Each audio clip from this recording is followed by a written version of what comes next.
कमलाबाई शांति देवी के कमरे में पानी का जग रखने आई तो देखा शांति देवी खिड़की के बाहर ताकती अपने ही ख्यालों में गुम थी। माँ जी, मैं कल से 8 दिन की छुट्टी पर रहूंगी। मेरे बेटे की शादी जो है, आप तब तक के लिए किसी और बाई से काम करा लेना, या आप अपने बेटों के पास क्यों नहीं चली जाती?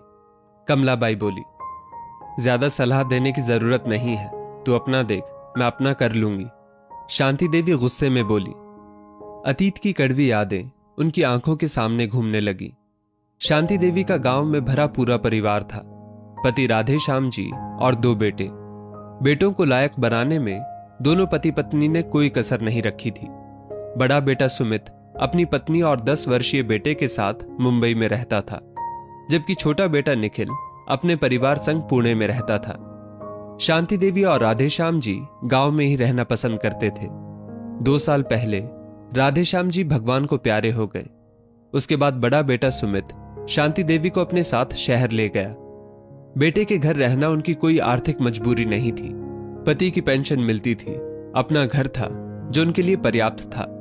उनकी मजबूरी थी अकेलापन, इसलिए वो बेटे के साथ चली गई। बड़ी बहू काजल ने कभी उनसे सीधे मुंह बात नहीं की। जब भी शांति देवी कुछ बोलती, काजल व्यंग या ताने भरा जहर ही उगलती। आए दिन छोटी छोटी बातों को लेकर बखेड़ा खड़ा करना बहू की जैसे आदत हो गई थी। शनिवार रविवार बेटे की ऑफिस से छुट्टी होती तो कहीं ना कहीं घूमने का प्रोग्राम बन जाता। पोता सनी भी शांति देवी को साथ ले जाने की जिद करता, कभी होटल तो कभी मॉल। शांति देवी ने कभी बड़े होटल मॉल देखे नहीं थे, इसलिए उनका भी मन साथ जाने को करता। विज्ञापनों पर दिखाए पिज्जा बर्गर नूडल खाने को दिल करता। औपचारिकतावश सुमित ने मां से साथ घूमने को कह दिया तो वो एक टांग पर खड़ी साथ चलने को तैयार हो गई। अब माँ जी को कहां मॉल की महंगी शॉपिंग रास आएगी, एस्केलेटर पर कहां चढ़ पाएंगी, चाइनीज इटालियन कहां खा पाएंगी, उन्हें यहीं घर पर ही रहने दो, बहू ने बेटे से कहा। अभी अभी तो माँ हमारे यहां आई है, यूं अकेला छोड़ना अच्छा नहीं लगता, बेटा बोला। पोते सनी के बहुत जिद करने पर बहू को शांति देवी को साथ ले जाना पड़ा। होटल में चाइनीज खाना मंगवाया गया। शांति देवी को कांटे छुरी से खाने में असुविधा हो रही थी। जिन्हें टेबल मैनर्स नहीं मालूम, पता नहीं क्यों होटल में खाने आ जाते हैं। काजल बड़बड़ाते हुए बोली। सुमित ने काजल को घूरा। आए दिन शांति देवी को लेकर बेटे बहू में तनाव की स्थिति उत्पन्न हो जाती। आखिरकार एक दिन बेटे ने कह दिया, मां, मैं अपना काम देखूं कि सास बहू के झगड़े निपटाता रहूं। पैसे की कोई कमी तो है नहीं। ऐसा करो मां, तुम गांव वापस चली जाओ, मैं बीच बीच में आकर तुम्हें देख जाया करूंगा। बेटे का फरमान सुनकर शांति देवी अवाक रह गई। उनके मुख से एक शब्द भी नहीं निकला। पति को याद कर बहुत रोई। सुबह तड़के ही गांव के लिए निकल गई। गांव में अपने घर पर मदद के लिए कमलाबाई को काम पर रख लिया। कमलाबाई की छुट्टियों के बारे में बताने के बाद शांति देवी ने सोचा, वे खुद को क्यों कमजोर समझ रही हैं। अभी भी अकेले अपना ध्यान रख सकती है। इंसान जीना चाहे तो 1000 राहें खुली होती हैं। वो खाना बनाने की तैयारी करने लगी। तभी दरवाजे पर दस्तक होती है। देखा तो छोटा बेटा निखिल था। बेटा तू? हाँ मां, मुझे पता चला कि आप गांव वापस आ गई हैं। मैं आपको लेने आया हूं। 2 बेटों के होते हुए आपका अकेले यहां रहना ठीक नहीं। फटाफट जरूरत का सामान पैक कीजिए, हम कल सुबह ही निकल जाएंगे। बड़े बेटा बहू से मिले कड़वे अनुभव के कारण शांति देवी छोटे बेटे के साथ जाना नहीं चाहती थी, लेकिन बेटे की जिद के चलते साथ चलने को मान गई। घर पहुंचते ही छोटी बहू शीतल ने बहुत स्वागत सत्कार किया। शांति देवी ने 8 वर्षीय पोती रिद्धि को खूब लाड़ दुलार किया। दूसरे दिन रविवार था।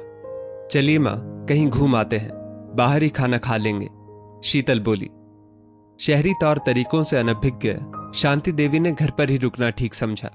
उन्होंने साथ चलने से इनकार कर दिया। पर मां, बाहर घूमने फिरने पर बुजुर्गों का भी हक है। आप अपने परिवार के साथ चल रही हैं, इसलिए इतना संकोच करने की जरूरत नहीं है। शांति देवी बेटा बहू के साथ मॉल आ गई। मां, ऊपर के फ्लोर पर साड़ियों की बहुत अच्छी शॉप है, पहले वहां चलते हैं। ऐसा कहकर बेटा एस्केलेटर पर चढ़ गया। ऐसी भागती हुई सीढ़ियां देखकर शांति देवी अचंभित रह गई। मां, डरने की कोई जरूरत नहीं है, मैं हूं ना। शीतल ने शांति देवी का हाथ पकड़ा और एक झटके में एस्केलेटर पर चढ़ गई। फिर डिनर करने होटल गए। शांति देवी के लिए उनका मनपसंद डोसा मंगवाया गया। माँ का साथ निभाने के लिए बहू और बेटे ने भी डोसा हाथ से खाना शुरू कर दिया। पोती रिद्धि की मांग पर नूडल्स भी मंगवाए गए। शांति देवी कांटे से नूडल्स नहीं खा पा रही थी, उल्टे सीधे खाने की कोशिश कर रही थी। बहू शीतल ने प्यार से उनका हाथ थामा और कांटे से नूडल्स को लपेटकर खाना सिखाया।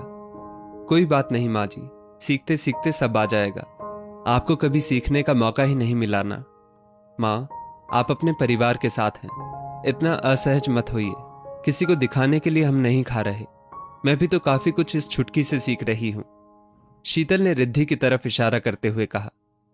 शांति देवी ने बहू को प्यार से देखते हुए मन ही मन लाखों दुआएं दी। दोस्तों, हर व्यक्ति उम्र के हर दौर से गुजरने वाला है, इसलिए बुजुर्गों पर नाराजगी ना व्यक्त कर उनका साथ देना चाहिए। कल को हम भी उम्र दराज होंगे। अगर हमारे बच्चे भी हमारे साथ गलत व्यवहार करें तो हमें कैसा लगेगा? जरा सोचिए। इस स्टोरी को लेकर आपकी क्या राय है, नीचे कमेंट करके जरूर बताइएगा। और ऐसी ही और भी बेहतरीन वीडियोस के लिए हमारा पेज जरूर फॉलो करें।